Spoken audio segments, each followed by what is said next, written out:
Sa pagkakataong ito, alamin na natin ang sitwasyon sa Palangka Street sa pagdaan ng andas ng imahen ng Poong Jesus Nazareno.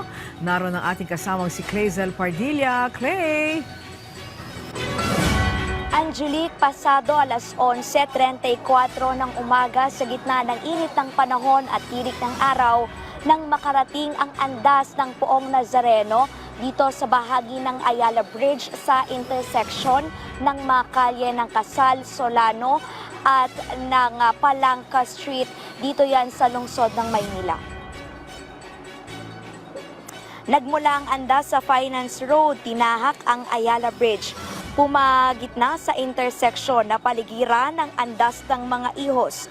Dagat ng mga debotong nais mahawakan, madampian at masilip ang imahen. Malakas ang hiyawan ng mga deboto bilang pagpupugay sa milagrosong puon.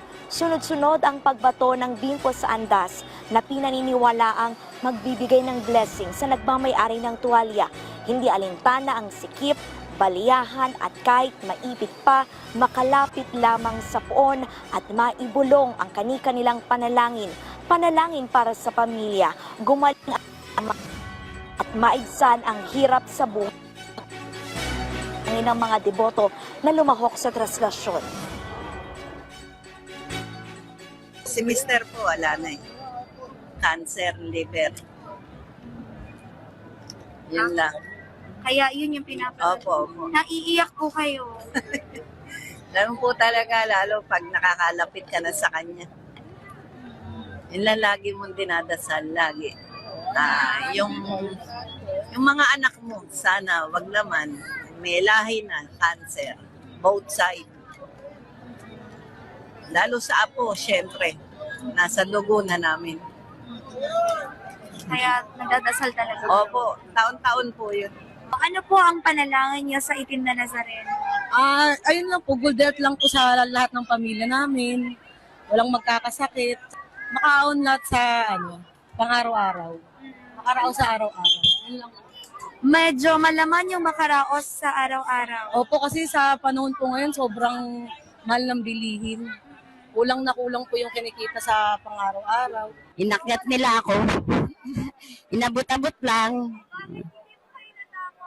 Ay, hindi. Hindi akong tatakot. Makikita mo siya. Matatanaw mo kahit matanaw lang. Angelique, tumagal ng halos 20 minuto ang karosa ng Poong Nazareno sa may intersection ng Palangka, Casal at General Solano dahil sa dami ng mga deboto na nais mahawakan ang karosa. At sa mga oras na ito ay umusad na nga yung andas, 11:52 nang tuluyan niyang baybayin ang Palangka Street. Sa ngayon ay naibsa na ang mga tao pero naglitawan naman yung ilang mga individual na nakawan. Kanina nga ay may 2 lalaki na lumapit sa atin nananaw na sana ibalik yung kanilang cellphone. Pumunta raw sila dito para ipagdasal na magkaroon ng mas magandang trabaho at maraming oportunidad.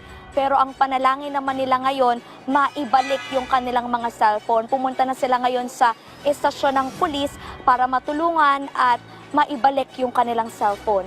Yan na muna ang pinakahuling balita mula rito sa may Ayala Bridge sa lungsod ng Maynila. Balik sa'yo, Angelique. Maraming salamat, Clazel Pardilla.